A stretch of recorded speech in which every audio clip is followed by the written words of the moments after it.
Muhawe ikaze bakunzi ba The Next TV, ndabashimira cyane kuba mukomeza kubana nanjye. Ni ukuri Imana ibagirire neza, si uko nta zindi cano mwakabaye mureba, ahubwo ni urukundo munyereka kugira ngo tujye dukomeza kubana, kandi ndababwiza ukuri yuko binshimisha cyane.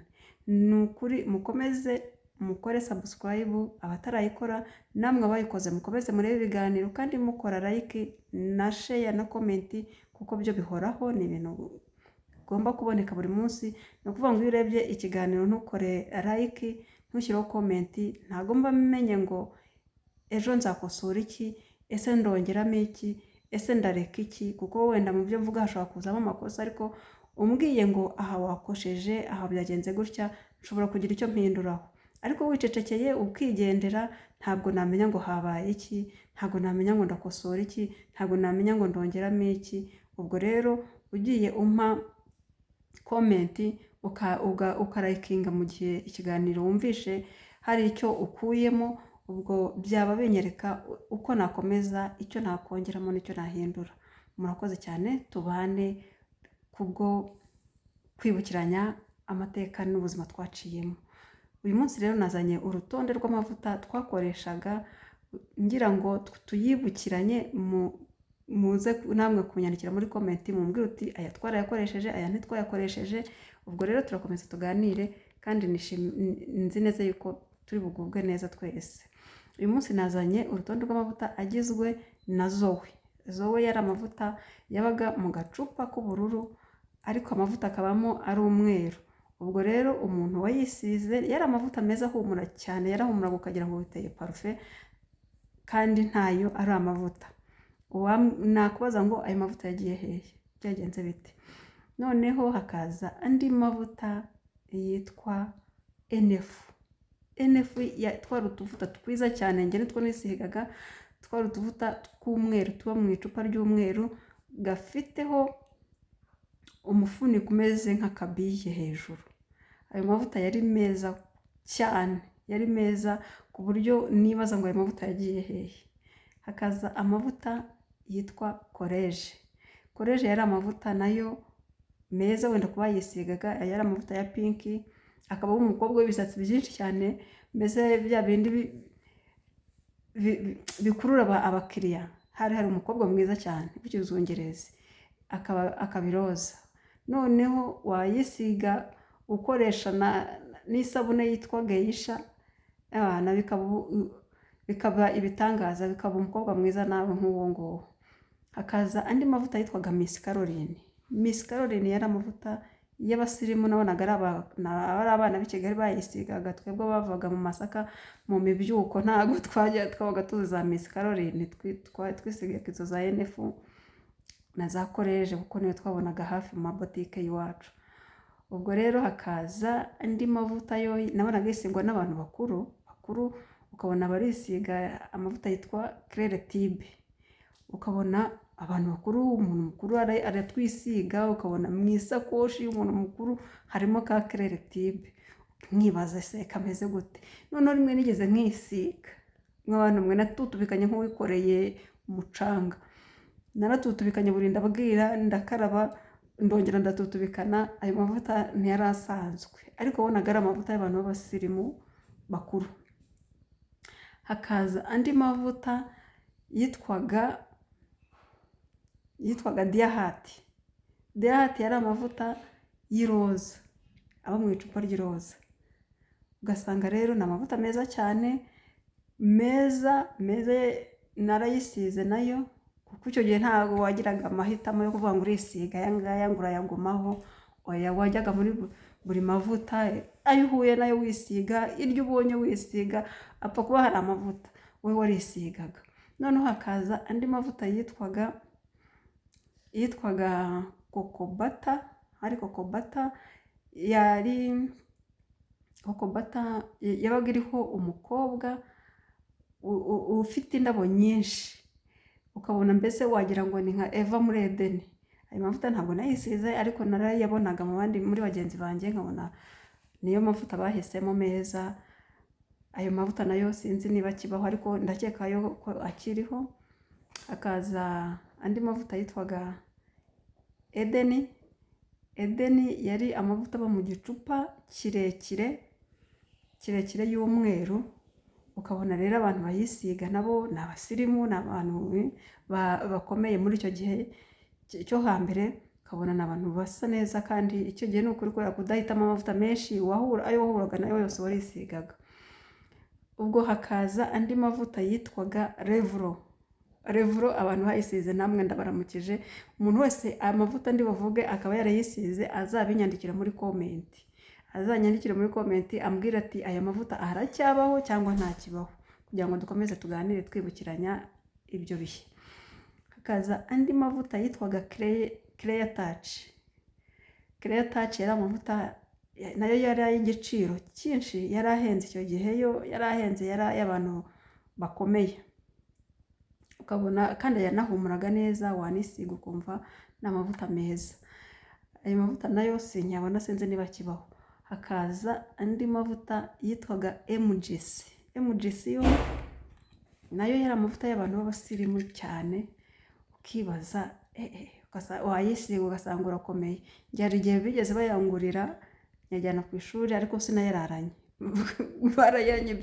bayanyibye nkigera ku ishuri, ako kanya rwose sinayararanye, bahise bayacanaho, ntabwo nayisizeho na rimwe. Ariko nasubiye mu rugo barongera barayampa, kuko niyo yari ahari, barongera barayampa, ndongera nigira neza. Noneho hakaza andi mavuta yitwaga, ntabwo kandebe ukuntu yitwaga, ariko ni amavuta meza rwose. Hari amavuta yitwaga Imperial. Hari abantu bazi ko Imperial itagiraga amavuta.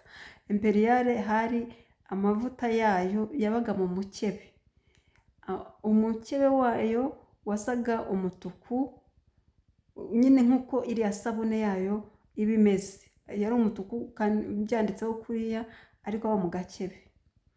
Nayo yari vaseline nziza cyane, yari vaseline rwose uyisiga ku buryo n'umukebe utifuzaga kuba wawujugunya.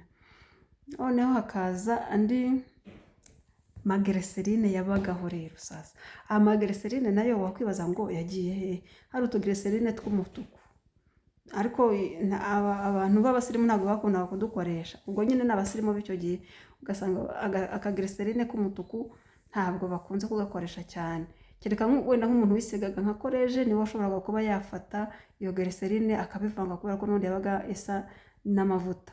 Ariko nk'umuntu wisigaga nkanjye nisigaga NF, kumbona nafashe glycerine y'umutuku nkayishyira muri NF, ntabwo njyewe nabonaga ari sawa, ntabwo nigeze nyisiga iyo glycerine. Ariko nafataga iy'umweru nkayivanga n'intuze n'amavuta yanjye ya NF, bikaba byiza. Noneho ubu tugiye ku rutonde rw'amasabune yabaga ahari. Habaga amasabune nayo si menshi nzi, kuko njye niyogeraga za gifura, nkiyogera na isabune yari irimo nyine, wenda yari sante yo niyo nakarabaga akenshi. Ariko izindi sabune ntabwo nzizi, njye nakarabaga isabune yitwa sante, cyangwa wenda naba natashye mu rugo nkasanga hari Imperial.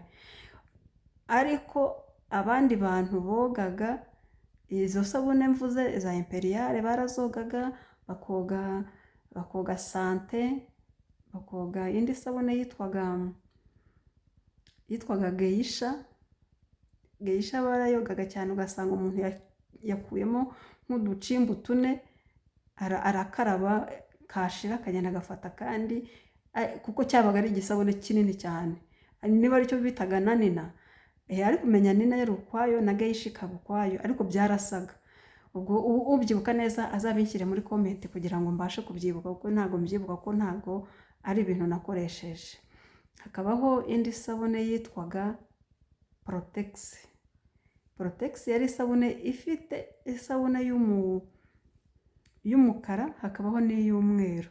Ni ukuvuga ngo hari umuntu wavugaga ngo ndwaye ibiheri, nko kuvuga ngo urwaye ibiheri, abantu bakakurangira ibintu bitandukanye, nyewe bakakubwira ibintu byinshi. Uyu munsi bavuga byinshi, ariko icyo gihe bahitaga bakubwira ngo gura Protex. Ariko ibyiza wagura iy'umukara, buriya iy'umukara niyo ikuraho ibiheri, niyo ituma usa neza, niyo niyo igukesha nyine ugereranyije n'uyu munsi ukuntu umuntu avuga ngo gura iki na kiriya nibyo biri bugukeshe, icyo gihe uba wahitaga urangira umuntu ukamubwira uti gura Protex, ariko ukanamubwira yuko iy'umukara ariyo iri bumufashe. Ubwo rero ugasanga umuntu yaguze ka Protex k'umukara kugira ngo yivure ibiheri, ariko abandi bantu barazikarabaga bisanzwe nyine nk'isabune nziza, ubundi bagakaraba isabune indi sabune yitwaga ngo ikira, ubwo waba utakarabye iy'umweru ugakaraba iy'umukara, hakaza indi sabune yitwaga dawa hakaza dawa narayumvaga nari ntarayogaho, hakaza indi sabune yitwaga Give. Mwabantu mwe Give ngewe umuntu wayogaga ntabwo twahuzaga, natinyaga no kujya muri dushe bayogeyemo kubera ko njye yandyaga mu mazuru, ariko abantu mbese bo barayikundaga kubera impumuro, njye yandyaga mu mazuru, ariko abandi ugasanga barayikunze, ugasanga barahumura, mbese n'umuntu w'umusirimu wabaga ayifite, cyangwa twebwe nk'abantu babaga mu cyaro, abantu b'inkumi zo mu cyaro wabonaga yaguze ka Give kavuga uti yitukuje kabaye kabisa ibintu byahindutse, umuntu arimo aritukuza. Ubwo rero nagira ngo twibukiranye izo sabune ndetse n'ayo mavuta. Ubwo rero hakaza rero ikindi kintu bitaga Riko. Umuntu wibuka Riko ndamushuhuje, ariko bavugaga ko Riko itukuza, mu by'ukuri simbizi niba yaratukuzaga koko, ariko nuko nabyumvaga. Ubwo umuntu ubyibuka, ubwo umuntu waba yarayikoresheje yatubwira, akatubwira ukuntu Riko yatukuzaga. Njye nabonaga abantu bayikaraba, ariko ntabwo nzi imitukurize yayo, imenya kera nta bintu byo gutukuza byabagaho, ahubwo ari bya bindi by'abantu bo mu cyaro nyine twakabyaga, ugasanga ibintu byose ukabigize intambara. Ubwo rero abantu bibuka ibintu bakibuka ibindi, ni ukuri ndabashuhuje, mukomeze munyibutse, hariho abandi baba bashobora kuba bibuka ibindi, ubwo namwe mumbe hafi mujye munyibutsa. Ubwo rero ndabashimiye cyane, mukomeze mukore subscribe, mukore like, share na comment zanyu kugira ngo nzagire ibyo mpindura mu gihe bizaba bibaye ngombwa ko mungiramo inama. Murakoze cyane, Imana ibahe umugisha.